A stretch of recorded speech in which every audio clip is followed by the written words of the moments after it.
बिस्मिल्लाहिर्रहमानिर्रहीम। अस्सलाम वालेकुम नाज़रीन, मैं हूं कंबर सैदी। प्रोग्राम देख रहे हैं आप डिबेट एट 8। नाज़रीन, भारत से जंग जीतने के बाद पाकिस्तान के लिए एक नया महाज तैयार है और यह सफारती महाज है।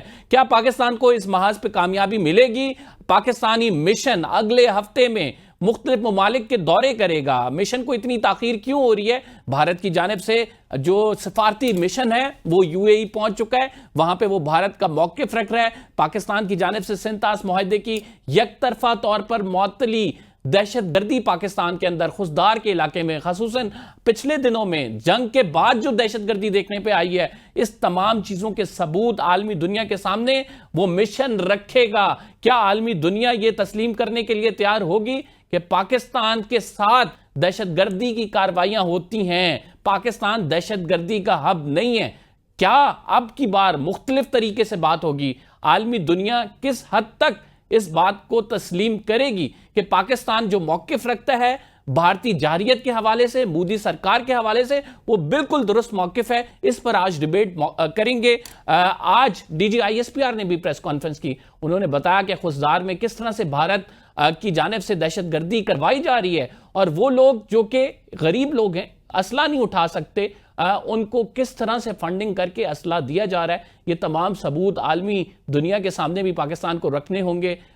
इस पर डिबेट करने के लिए हमें ज्वाइन किया है खुर्रम दस्तगीर साहब ने। मुस्लिम लीग नून के सीनियर रहनुमा हैं और उस वफ्द का हिस्सा भी हैं जो पाकिस्तान के एक डिप्लोमेटिक मिशन है, आलमी दुनिया के सामने रखेगा पाकिस्तान का मौकिफ। बहुत शुक्रिया सर हमें प्रोग्राम में ज्वाइन करने के लिए। भारत का मिशन लॉन्च हो चुका है, यूएई गया है और वहां पे वो जाकर जो है उनसे जाहिर बात है भारत का मौकिफ सामने रखेगा। You are the part of that mission जो कि अब पाकिस्तान की तरफ से जाएगा। इसमें ताखीर क्यों हो रही है सर और क्या वजूहात हैं इसकी? नहीं, मैं ऐसे ताखीर नहीं कहूंगा, मैं ऐसे भरपूर तैयारी कहूंगा कि हम भरपूर तैयारी कर रहे हैं कि मार्का हक की के नतीजे में पाकिस्तान को जो एक सफारती मौका हासिल हुआ है, एक दरवाजा खुला है हमारे लिए, उसके लिए हम एक पूरी तैयारी के साथ और अपनी आर्गुमेंट के साथ, उसमें जो अब नजर आ रहा है वक्त के साथ साथ जो हम गुफ्तगू कर रहे हैं कि सबसे बड़ी जो चीज दुनिया को हमें कन्विंस करनी है कि ये 2011 वाला पाकिस्तान नहीं है जिसमें हमें इशू बना था कि उसामा बिन लादेन को पाकिस्तान की सरजमीन पर जो है उस पर हमला किया गया। ये पाकिस्तान जो है वो हर लिहाज से आगे बढ़ चुका है, उसकी अस्करी क़यादत तब्दील हो गई है, उसकी सियासी क़यादत तब्दील हो गई है और क़यादत की जो सोच थी जिसके ऊपर अभी बहुत देर से हमारे ऊपर दुनिया जो है वो क्रिटिसाइज करती थी कि पाकिस्तान की सरजमीन पर अब कोई ऐसा या ऐसी ऑर्गेनाइजेशन नहीं है जिसको रियासत की सरपरस्ती हासिल हो, जो मुसल्ला हो, जो दूसरे ममालिक में तशद्दुद में मुलविस हो।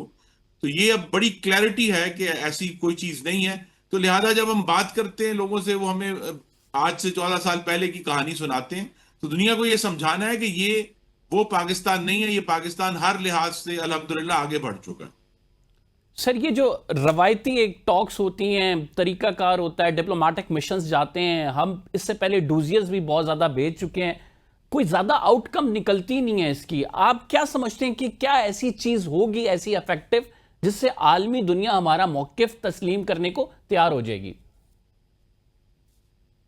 जी, दो तीन बातें जी। एक तो पहले से कहीं ज्यादा हमारे पास एविडेंस है हिंदुस्तान की पाकिस्तान में दहशतगर्दी में मुलविस होने की, नंबर एक।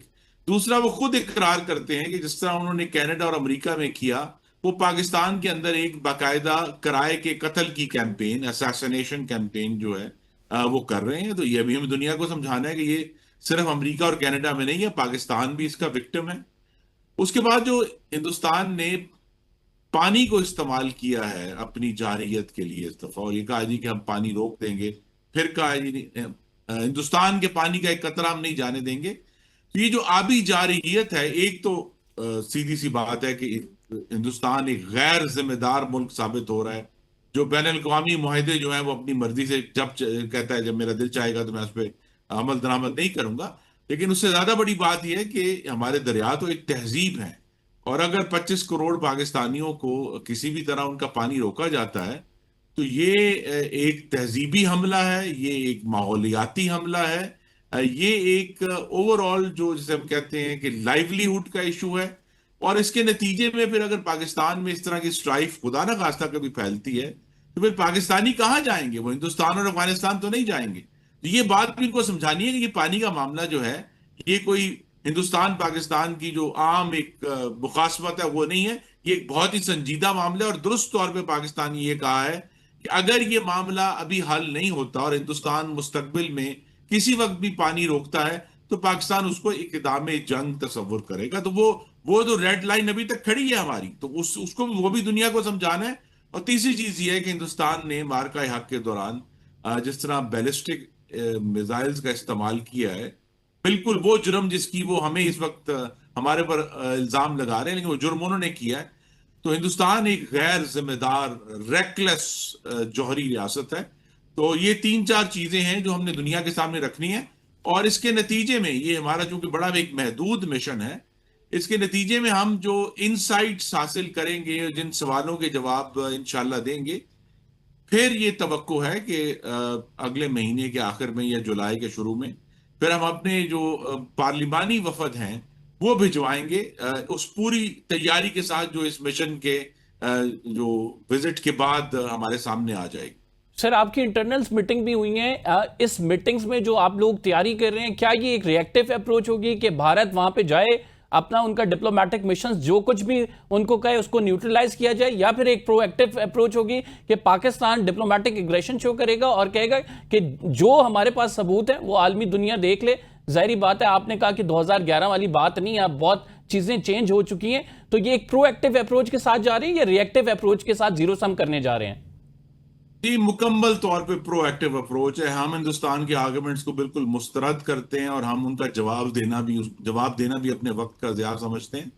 देखिए, हिंदुस्तान एक ऐसी रियासत है जो ना सालसी पे मानता है, जो ना मुज़ाकरात को मानता है, जो ना किसी गैरदार तफ्तीश को मानता है। तो दुनिया को ये कहना है कि भाई अगर आप तफ्तीश नहीं मानते, आप सालसी नहीं मानते, आप गैर जानिबदार इन्वेस्टिगेशन नहीं मानते, तो ये कौन सा असूल है कि आपके मुल्क में कोई दहशतगर्दी हो और आप अपने हमसाया मुल्क पर मिसाइल दागना शुरू कर दें? तो ये जो हिंदुस्तान की न्यूक्लियर रेकलेसनेस है और उसका ये एक हेजेमोनिक बिहेवियर है, उसको असल में दुनिया के सामने बेनकाब करना है। पानी भी उसकी एक कड़ी है, जो न्यूक्लियर उनका इररिस्पॉन्सिबिलिटी है वो भी उसकी कड़ी है। और ये बात करना जरूरी है कि हम इसको कश्मीर का जो मामला है, हम उसको ये पेश करेंगे कि ये अब हिंदुस्तान और पाकिस्तान के मामला जिस मखदूश हालत तक पहुंच गए हैं, कश्मीर का मामला अब उसका एक हल है, उसके हल की तरफ एक सोल्यूशन है। अगर दुनिया वो चाहती है जो पाकिस्तान चाहता है कि इस खित्ते में पायदार अमन हो। सर, क्या समझते हैं कि इसमें ओपोजिशन की कोई नुमाइंदगी नहीं है? ओपोजिशन कह रही है कि हम अपने खर्चे पर एक वफ्द भेजेंगे, एक यूनिफाइड रिस्पांस तो नहीं जाएगा और उससे एक बड़ा बुरा इंप्रेशन जाएगा। आप नहीं समझते कि शहबाज शरीफ साहब को इसमें ओपोजिशन के भी कुछ लोगों को नामजद करना चाहिए था? जी, मैं इसीलिए अर्ज किया कि ये वजीर आजम का एक सफारती मिशन है, जिसमें 4 वज़राए खारजा, 2 साबिक सेक्रेटरी, एक सफ़ीर जो हमारी खातून रही हैं। तो ये बहुत इसका मकसद अभी सियासी तौर पे अपना मकसद कन्वे करना नहीं, बल्कि एक जो पूरा एक डिप्लोमेटिक इनिशिएटिव है, जो है हम एक सफारती, मैं हमला तो नहीं कहूंगा लेकिन एक सफारती पेशरफ्त का आगाज कर रहे हैं।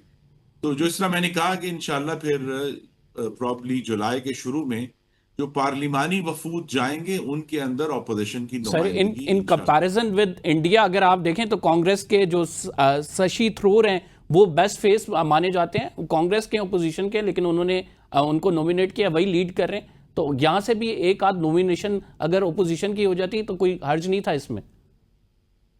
जी, देखिए, हमें इस वक्त एक बिल्कुल यूनिफाइड फ्रंट लेकर दुनिया में जाना है और ऑपोजिशन को बहुत मौका मिलेगा। जो जब पार्लियामेंट्री वफूद वो तो बड़ी तादाद में जाएंगे, 5 से 7 होंगे, जब उन्होंने दुनिया के दौरे करने, उसके अंदर ऑपोजिशन को एक बार फिर वो मौका होगा जो उन्होंने मार्का हक में खो दिया कि वो पाकिस्तान के लिए गैर मशरूत तौर पर खड़े हों, वो नहीं खड़े हो सके।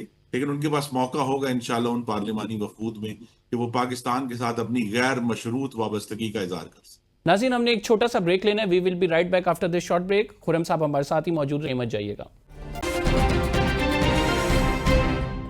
वेलकम बैक नाज़रीन। खुरम दस्तगीर साहब हमारे साथ मौजूद हैं, मुस्लिम लीग नून के सीनियर रहनुमा। खुरम साहब काफ़ी बात हो रही है इस पे सोशल मीडिया पे भी कि नवाज शरीफ साहब बहुत चुप हैं, उनकी जानिब से कोई स्टेटमेंट नहीं आ रही, पूरी जंग गुजर गई। इवन जंग के बाद शहबाज शरीफ साहब ने ये डिसाइड भी कर लिया कि फील्ड मार्शल जो हैं वो आसिम मुनीर साहब को बनाया जाए और उनकी जो खिदमात हैं यकीनन सारे मुतरफ़ हैं इसके, जो पाक फ़ौज ने अपना रोल प्ले किया। नवाज शरीफ साहब की इतनी खामोशी क्यों है आखिर? जी, ये तो हम सब पर आया है कि वो मुकम्मल तौर पे जो अपनी गवर्नेंस की जिम्मेदारी जो मुंतखब वज़ीर आज़म शहबाज शरीफ और मुंतखब वज़ीर आला मरीम नवाज के हाथ में उन्होंने दी है, और वो चाहते हैं कि बड़े वाज़े तौर पर वो नज़र आए कि ये जो गवर्नमेंट है और उसकी जो डायरेक्शन है वो ये वज़ीर आज़म और वज़ीर आला जो है वो सेट कर रहे हैं। तो जब वो समझेंगे कि उनको इस किसी ऐसे मामले में इंटरवीन करने की ज़रूरत है तो वो ज़रूर बात करेंगे। लेकिन इस वक्त तो आपको मालूम है कि तकरीबन हर हफ्ते वज़ीर आज़म जाकर मोहम्मद नवाज शरीफ को मिलते हैं और उनसे बराबरी भी लेते हैं, उनसे मशवरा भी करते हैं। खुशदार वाक़े की सर बात करते हैं। आज भी DGI SPR ने जो है प्रेस कॉन्फ्रेंस की, वहाँ पे भारत की इन्वॉल्वमेंट है। फितनातुल हिंदुस्तान कहा जा रहा है कि जो वहाँ पे BLA तंजीमें हैं और वो सपोर्ट उनको सपोर्ट हासिल है। एक आम गरीब शख्स ज़ाहिर बात है बंदूक नहीं ले सकता। तो सर ये तमाम चीज़ें सबूत, और फिर हमारे पास जो है कलभूषण यादव की सूरत में भी है। आप समझते हैं इससे जो है आलमी दुनिया कन्विंस होगी जो पाकिस्तान के पास सबूत हैं, और जिस तरह से अब पाकिस्तान आलमी दुनिया के सामने ये रख रहा है, प्रेस कॉन्फ्रेंस भी हो रही है, एक नैरेटिव इसके हवाले से ऑलरेडी मौजूद है, और इससे बढ़कर जो कार्रवाइयाँ खसूसन इस जंग के बाद भी जारी हैं। जी, ये बात तो वाज़े है कि हिंदुस्तान बड़े अरसे से बलूचिस्तान में और खैबर पख्तूनख्वा में दहशतगर्दी करवा रहा है, लेकिन अब जबकि उन्होंने मशरकी सरहद पे अस्करी हमला करने की कोशिश की और जिसमें अल्लाह ताला ने पाकिस्तान को एक बहुत बड़ी फतह दी है, वाज़े फतह दी है, तो अब वो दोबारा मगरबी सरहद की तरफ से हम पर हमलावर हो, ये बात आई थिंक बिल्कुल एक्सपेक्टेड थी और ये हुआ भी है।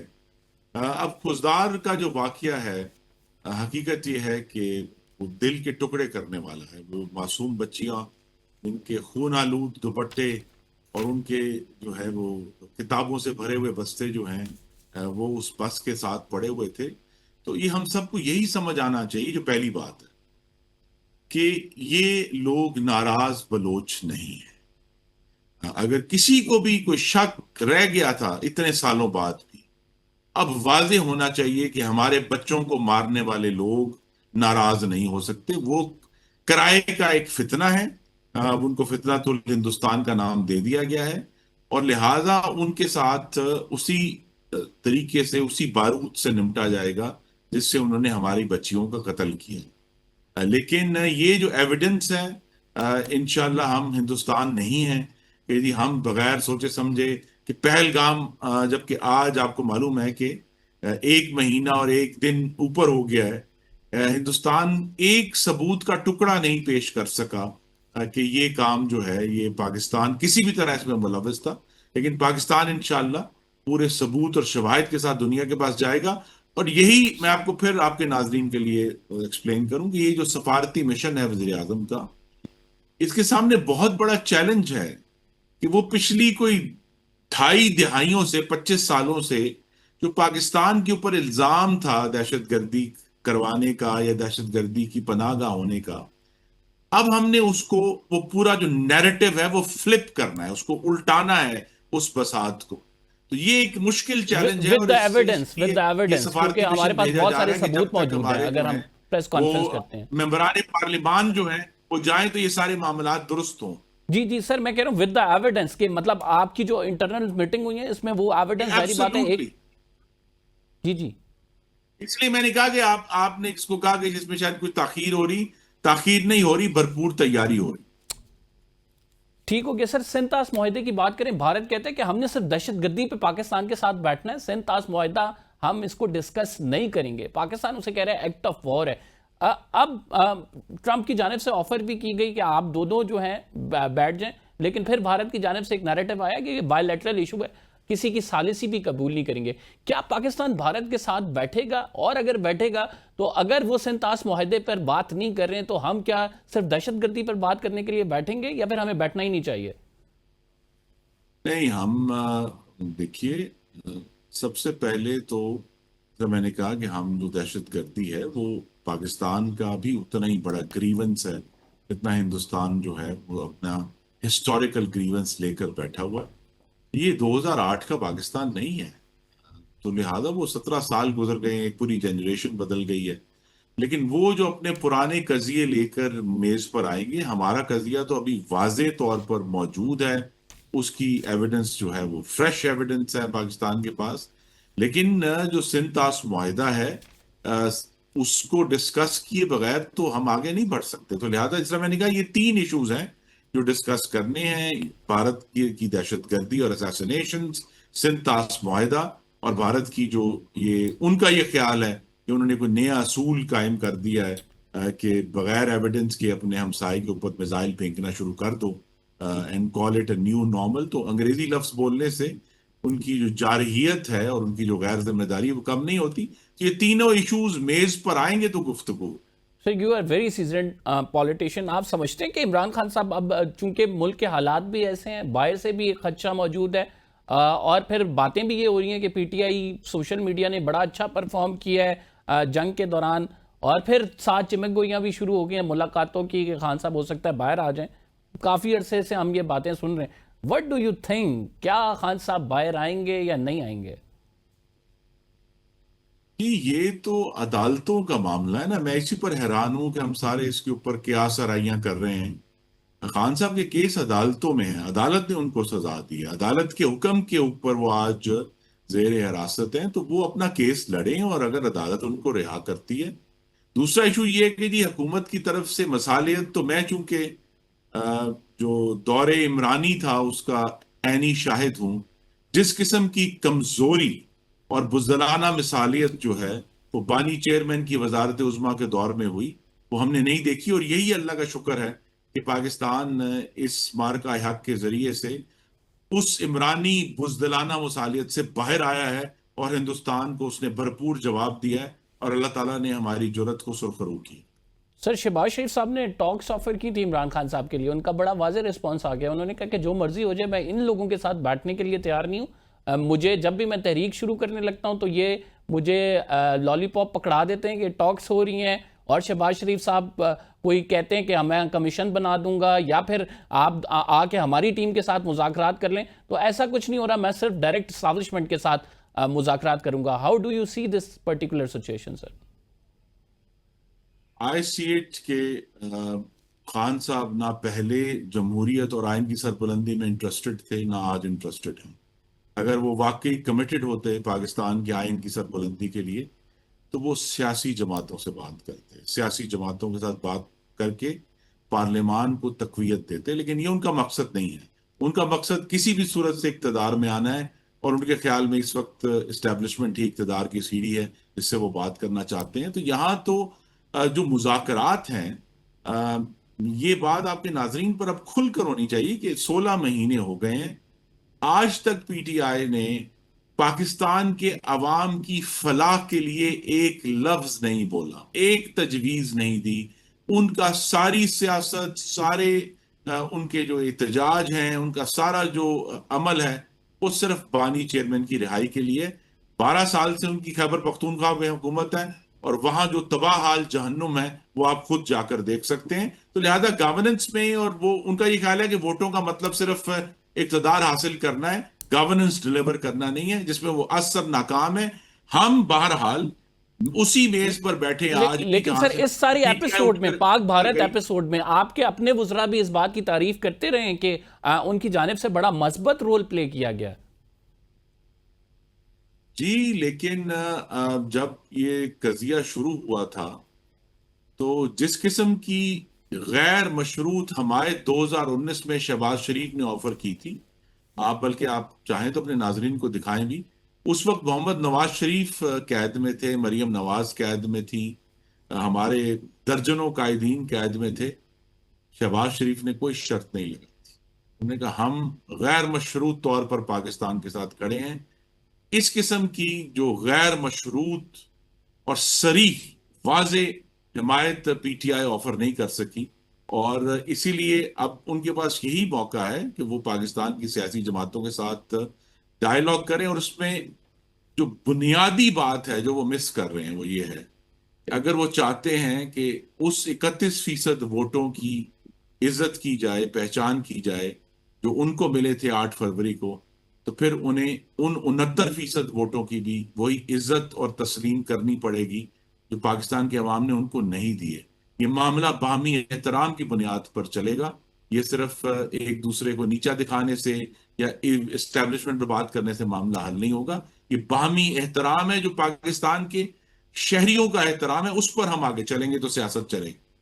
Thank you very much. Khurram साहब हमारे साथ मौजूद थे, अपनी राय का इजहार कर। इन प्रोग्राम में हमने एक छोटा सा ब्रेक लेना है। अबू जर सलमान न्याजी हमें ज्वाइन करेंगे, इमरान खान साहब की लीगल टीम का हिस्सा हैं, आप कहीं मत जाइएगा। वेलकम बैक नाज़रीन। अबू जर सलमान न्याजी इमरान खान साहब की लीगल टीम के अहम रुकन ने हमें ज्वाइन किया है। बहुत शुक्रिया सर हमें प्रोग्राम में ज्वाइन करने के लिए। बार बार पॉलीग्राफिक टेस्ट की बात हो रही है सर, क्यों इमरान खान साहब ये टेस्ट नहीं करा रहे? अच्छा देखें कंबर, इस पे मुझे थोड़ा सा टाइम दीजिएगा। देखें, आपके जो आइन है उसका आर्टिकल 13 है, उसका जो सब आर्टिकल 2 है उसमें क्लियरली लिखा हुआ है कि कोई भी शख्स को आप उसकी मर्जी के बगैर जबरदस्ती उससे अपने खिलाफ बयान नहीं दिलवा सकते। इसको हम कहते हैं प्रोटेक्शन अगेंस्ट सेल्फ इंक्रिमिनेशन। ये आपका बुनियादी हक है। और बाकी लाहौर हाई कोर्ट की जजमेंट है जो क्लियरली कहती है कि कोई भी शख्स हो उससे उसकी कंसेंट के बगैर आप पॉलीग्राफिक टेस्ट नहीं ले सकते। लेकिन अगर इन चीजों को मैं साइड पे भी कर दूं तो जो रियासत का रवैया है ये लिया क्यों जा रहा है? पहला सवाल तो ये है, लिया इस वजह से जा रहा है कि 2 साल गुजर गए हैं। 9 मई में एक ही एविडेंस थी, वो ये थी कि उस वक्त की जो 24 घंटे की सीसीटीवी फुटेज थी वो तो अदालत में ना पहुंच सकी, पुलिस फेल्ड के वो चालान के साथ उसको लगा दे। लेकिन कोई एविडेंस तो नहीं मिली खान साहब को उससे कनेक्ट करने के लिए। कोशिश की गई कि 3 पुलिस वालों का बयान आया कि जी हम जमान पार्क में एक कुर्सी के नीचे छुपा हुआ था, एक सोफे के पीछे और एक टेबल के नीचे और एक पर्दे के पीछे, जो सुन रहे थे कि जी खान साहब प्लानिंग कर रहे थे 9 मई की, जिसको अदालत ने डस्टबिन में फेंक दिया रद्दी के टुकड़े की तरह कि जी ये एविडेंस क्या है, मजाक आपने बनाया है, फ्रिवलेस एविडेंस है। अब 2 साल हो गए हैं, कोई नई एविडेंस कोशिश की जा रही है कि हम आर्टिफिशियली मैन्युफैक्चर करें। तो ये अब आखिरी हरबा जो है कि हम एक पॉलीग्राफिक टेस्ट करें, उसके रिजल्ट को मनूवर करें, मैनिपुलेट करें, खुद मैन्युफैक्चर करें और खान साहब के खिलाफ एक एविडेंस क्रिएट की जाए। देखें, अगर आप इसको देखें, अभी इससे पहले ही आपको पता है, आपको शायद नहीं पता होगा, आप देखें शाह महमूद कुरैशी साहब का भी इन्होंने पॉलीग्राफिक टेस्ट करने की कोशिश की है और टेस्ट के दौरान वो उठ के चले गए कि मैं ये टेस्ट नहीं कराऊंगा, क्योंकि उनके आगे झूठी स्टेटमेंट्स उनकी रखी गई, झूठी ट्वीट्स रखी गई, जो उन्होंने इनकार कर दिया कि मैं ये नहीं बोलूंगा, ये मैंने कहा था, आप झूठ बोल रहे हैं। तो ये स्टेट का हाल है और ये मैं कोई हवा में बात नहीं कर रहा, ये वही रियासत है जिन्होंने खान साहब के खून के नमूनों की जो टेस्ट रिपोर्ट थी उसको मनूवर किया था, मैनिपुलेट किया था और ये साबित करने की कोशिश की थी। अब्दुल कादिर पटेल ने प्रेस कॉन्फ्रेंस की थी एज हेल्थ मिनिस्टर कि जी उनके खून के नमूनों में से ये निकला, लेकिन फिर उनको शर्मिंदगी का सामना करना पड़ा और पता चला वो झूठी रिपोर्टें थी, उनका कुछ हकीकत से लेना देना नहीं था। तो कानून भी आपको पाबंद करता है, आपको बैन करता है, प्रोहिबिट करता है, आप नहीं ले सकते polygraphic test. Lahore high court की जजमेंट भी कहती है और इनकी अपनी जो हरकत है, जो इनके अपनी जो इन्होंने हरकतें की हैं सर, लेकिन यू नो दैट आप खुद लॉयर हैं कि ये एक बड़ा अहम जुज़ होता है। आप कोई भी इन्वेस्टिगेशन कर रहे हो, किसी भी चीज को डील कर रहे हो, तो उसमें पॉलीग्राफिक टेस्ट होता है। अमूमी तौर पर इसमें कॉपरेट भी किया जाता है, जो मुल्जिम होता है वो कराता भी है, उसके वकला भी शामिल होते हैं इसमें। इमरान खान साहब की जानिब से पहले दिन आया कि वकला की टीम मौजूद नहीं थी, इस वजह से वो नहीं करा रहे, चाहे वो देर से ही 9 मई का उनको याद आ रहा हो। लेकिन जाहिर बात है ये एक लीगल प्रोसेस है, उससे आपको गुजरना है, वो करना है। तो क्या इमरान खान साहब इससे बिल्कुल इनकारी हो जाएंगे, नहीं कराएंगे, तो फिर क्या इसके रिपरकशंस हैं? पूरी दुनिया में पॉलीग्राफिक टेस्ट मैं आपको बताता हूं, पूरी दुनिया में पॉलीग्राफिक टेस्ट होते हैं, बिल्कुल होते हैं, लेकिन पॉलीग्राफिक टेस्ट कभी किसी का गिल्ट डिटरमिन नहीं करता, ना उस एविडेंस पे रिलाई किया जा सकता है। मेरा मसला इस चीज से नहीं है, ये तो लीगल मेरिट्स की बात हो रही। मेरा मसला है इस रियासत की नीयत से, जो मेलाफाइडी है, बदनीयत है, पास्ट एग्जाम्पल से भी प्रूव हो रहा है, और जिन्होंने तरीकाकार अपनाया है अभी भी पॉलीग्राफिक टेस्ट करने के लिए, वो भी गैर कानूनी है। उसमें एक्सपर्ट का होना जरूरी है, जो शख्स टेस्ट ले रहा है उसकी क्या क्वालिफिकेशन है, उसके अलावा मैजिस्ट्रेट वहां पे बैठा है नहीं बैठा, बहुत सारी चीजें हैं। ये सुबह उठ के आगे जी आपको पॉलीग्राफिक टेस्ट करना है, बिल्कुल खान साहब ने ठीक मना किया। हम इसको चैलेंज करेंगे इस ऑर्डर को हाई कोर्ट में, और देखिए अगर करना है पॉलीग्राफिक टेस्ट तो मैं तो वेलकम करूंगा, फिर सबको साथ बिठाएं,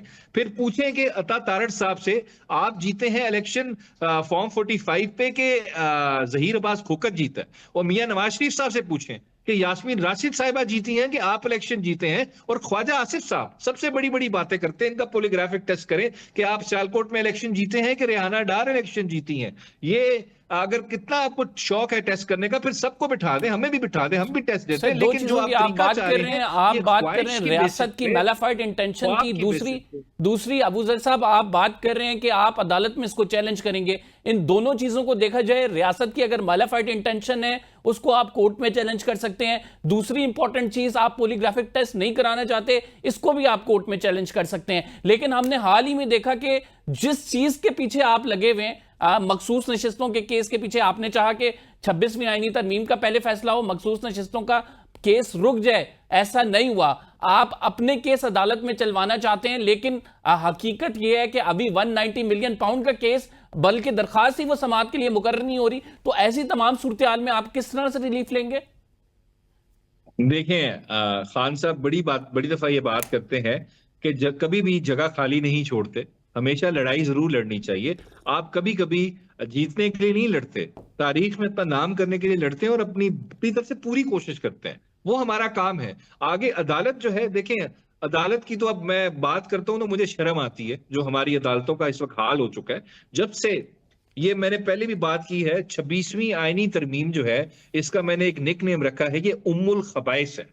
सब किस्म की खबासत जो है उसकी जड़ है। जब से 26वीं आईनी तरमीम पास हुई है, हमारी जो जुडिशरी है, जो ट्रैकोटमी ऑफ पावर प्रिंसिपल के तहत, सेपरेशन ऑफ पावर प्रिंसिपल के तहत एक इंडिपेंडेंट इदारा था, जिसके अंदर इंटरफेरेंस थी। जजेस को डराया जाता था, आपके सामने इस्लामाबाद हाईकोर्ट के जजेस के लेटर धमकाया जाता था, फैमिलीज को अगवा किया जाता था, लेकिन फिर भी कंपैरेटिवली जुडिशरी इंडिपेंडेंट इदारा थी, और रिव्यू करती थी एग्जीक्यूटिव और लेजिस्लेटिव एक्शंस को, और इंडिपेंडेंटली फैसले करती थी। लेकिन इस तरमीम के बाद हमेशा के लिए अदालत जो है वो एग्जीक्यूटिव के ताबे हो चुकी है, लेजिस्लेचर के ताबे हो चुकी है, और उससे ये एक्सपेक्ट करना कि पॉलिटिकल क्रिटिकल केसेस में इंडिपेंडेंट फैसला करे, मेरे ख्याल से ख्वाब ही है, और ख्वाब रह गया है। कॉन्स्टिट्यूशनल बेंच को देख लें आप, सुप्रीम कोर्ट में, वो हमें ये लगता है कि सुप्रीम कोर्ट के अंदर एक और सुप्रीम कोर्ट आ गई है, जैसे state with in a state होती है। वो कादी जो हमारे जो चीफ जस्टिस साहब हैं, याया फरीदी साहब, वो सिर्फ मुझे लगता है क्लैरिकल फंक्शंस परफॉर्म करते हैं, क्वीन ऑफ इंग्लैंड की तरह। लेकिन जो असल चीफ जस्टिस हैं, वो कॉन्स्टिट्यूशनल बेंच के जो हेड हैं अमीनुद्दीन साहब, वो हैं। और उनको अपॉइंट किसने किया है? हुकूमत वक्त ने। उनके फेलो जजेस को अपॉइंट किस किया है उस बेंच में? हुकूमत वक्त ने। जो जिनको कोई जिसको अपॉइंट कर रहे हैं, आप एक्सपेक्ट कर सकते हैं वो आपके खिलाफ फैसला देगा? आप किसी को अपॉइंट कर रहे हैं, आपको एक्सपेक्ट करते हैं वो आपके खिलाफ फैसला देगा? मैं नहीं समझता कि ऐसा कुछ होगा। Sir what do you think, इस सारी सूरत हाल में फिर what would be the fate of review petition? Reserve seat case पे जो रिव्यू पिटीशन है, आप समझते हैं कि इसका फैसला भी वही होगा जो आपको मुतवक्के आईनी बेंच कोई आपको रिलीफ नहीं देने लगा? देखें सिंपल सी बात है कंबर, मुश्किल है आजकल के हालात में, जो जुडिशरी का हाल हो गया मैंने बात कर दी, लेकिन हमारा काम है, हमने इस पर केस अदालत में भी लड़ना है, अपने लीगल आर्गुमेंट्स भी प्रेजेंट करने हैं, पूरी तरह बिल्कुल पूरी जान के साथ, जोर के साथ पूरी लीगल बैटल लड़नी है। और ये सिर्फ लीगल बैटल नहीं है, it's a political battle also, क्योंकि इस मुल्क की आवाम भी देख रही है। अब इसकी लाइव ब्रॉडकास्ट होगी, आवाम सुनेगी कि तहरीक इंसाफ का जब आईनी हक था रिजर्व सीट्स का, उसको किस तरह उस जजमेंट को इंप्लीमेंट नहीं किया गया, और अब दोबारा ये आवाम सुनेगी और देखेगी कि इसका दोबारा हक इनसे छीनने की कोशिश की जा रही है, और सुप्रीम कोर्ट में उसने क्या रोल अदा किया। अभी सब जुडिशरी में आउटकम पे बात नहीं करता, लेकिन हम लड़ेंगे, और इस मुल्क की आवाम देख रही है। देखें जुडिशरी जो मर्जी हो, at the end of the day आपके एक्शंस, जो आपके ओमिशंस हैं, एडवेंचर्स हैं, उसको एवेलुएट और उसको रिव्यू जो है इस मुल्क की आवाम ने करना है, उसको आप जवाब दे रहते हैं। अब वही काजी फायद ईसा किधर है? जो हमारे खिलाफ फैसले करता था, एक फिरौन बन के उसने क्या क्या नहीं किया हमारे साथ, एक माजी का हिस्सा बन चुका है और मुंह दिखाने के किसी को काबिल नहीं रहा वो शख्स। डॉन में भी उसने आर्टिकल लिखा, लोगों ने मजाक उड़ाया और डॉन अखबार को शर्म दिलाई कि तुम लोग काजी फायदा के आर्टिकल छाप रहे हो, तुम लोग को शर्म नहीं आती, इसने इस मुल्क की जमहूरियत को कितना नुकसान दिया है। तो जजेस भी देख रहे हैं, अगर वो नाइंसाफी करेंगे तारीख माफ नहीं करने वाली। हमारे साथ तो जुल्म होगा, हम सह भी लेंगे, मान भी लेंगे ऑर्डर, लेकिन आवाज उठाएंगे और इस मुल्क की आवाम को भी सर देखिए, बताएंगे, बात पूरी यह है दुनिया कि को आप बताएंगे क्लेम करते हैं आपके साथ जुल्म हो रहा है और आप इसको सह रहे हैं, लेकिन इसको निकलने के लिए आपके पास कोई स्ट्रेटेजी ऑन टेबल इस टाइम मौजूद नहीं है, डिस्पाइट ऑफ द फैक्ट कि जेल से बड़ी कैटेगोरिकल और क्लियर हदायत हैं कि आप लोगों को एहतजाज करना है, आप लोगों को तहरीक चलानी है। लेकिन जो तहरीक के दावेदार थे वो अभी राइट नाउ, मैं नाम नहीं लूंगा, लेकिन वो मुल्क में मौजूद नहीं है, जो कहते थे कि हम जो है बंदे इकट्ठे कर लेंगे। हर रोज सलमान अकरम राजा की जानिब से भी प्रेस कॉन्फ्रेंस होती है कि जी अब तो हमने ये करना है कि तहरीक कोई चलाएंगे और उसी से फिर खान साहब बाहर आएंगे, लेकिन at the end of the day उसका कोई रिजल्ट नहीं निकलता है। सर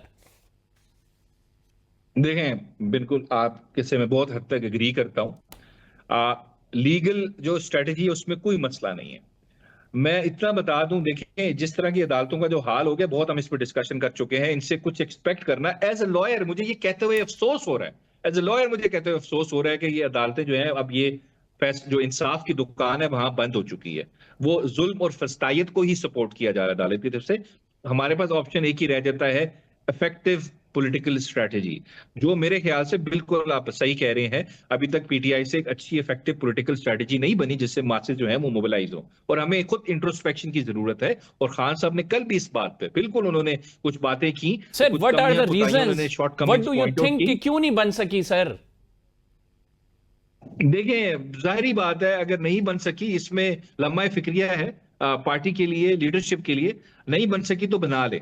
अभी भी बहुत सारा चांस है, खान साहब की बहनें भी बाहर हैं, वो आवाम को मोबिलाइज कर रही हैं और मेरे ख्याल से बेहतर मोबिलाइज कर रही हैं हमारी लीडरशिप से, क्योंकि वैक्यूम छोड़ा है हमने, हमें वैक्यूम नहीं छोड़ना चाहिए। बिल्कुल इस पे बात करने की जरूरत है। मेरे ख्याल से हो भी रहा है, काफी इंट्रोस्पेक्शन हो रही है, आप देखेंगे आइंदा आने वाले दिनों में इस पे काफी काम होगा। लेकिन आप इसमें एक चीज याद रखें, इसको अबूजर साहब, हुई होगी, लेकिन your party is not clear about his, your party is not clear about their stance.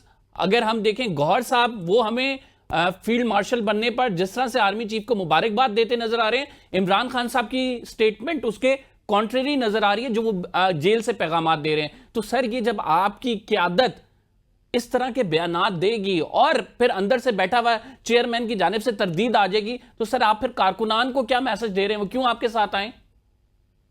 मैं बिल्कुल आपसे एग्री करता हूं इस बात पे। जो स्टेटमेंट इमरान खान साहब की आती है जेल के अंदर से, वही पार्टी पॉलिसी है, वही पार्टी स्टेटमेंट है। और खान साहब is very clear about establishment. मैं पहले बहुत दफा कह चुका हूं, वो यही बात कर रहे हैं, ना इस्टेब्लिशमेंट को इंटरफेयर करना चाहिए पॉलिटिकल प्रोसेस में, जुडिशियल प्रोसेस में, एग्जीक्यूटिव प्रोसेस में, पार्लियामेंट्री प्रोसेस में नहीं करना चाहिए। अगर वो करेंगे तो हम तनकीद करेंगे, वो अपना काम करेंगे, लेकिन इंटरफेरेंस करेंगे तो तनकीद होगी। और जहां तक गौहर साहब की स्टेटमेंट है, किसी की स्टेटमेंट है, अगर कोई भी शख्स पार्टी का बेशक जितना सीनियर भी हो, वो किसी की खुशनुदी के लिए कोई स्टेटमेंट देगा जो नहीं रहनी चाहिए, तो हम उसके साथ नहीं खड़े होंगे, हम उसको इग्नोर कर देंगे, ना हम उसके साथ खड़े होंगे। हमारी स्टेटमेंट वही है जो हमारे चेयरमैन की है और जो इमरान खान साहब की है, हम उसके साथ खड़े हैं। बाकी किसी स्टेटमेंट को हम सपोर्ट ना करेंगे, ना उस पर हम उसको वाउच करेंगे उसके लिए।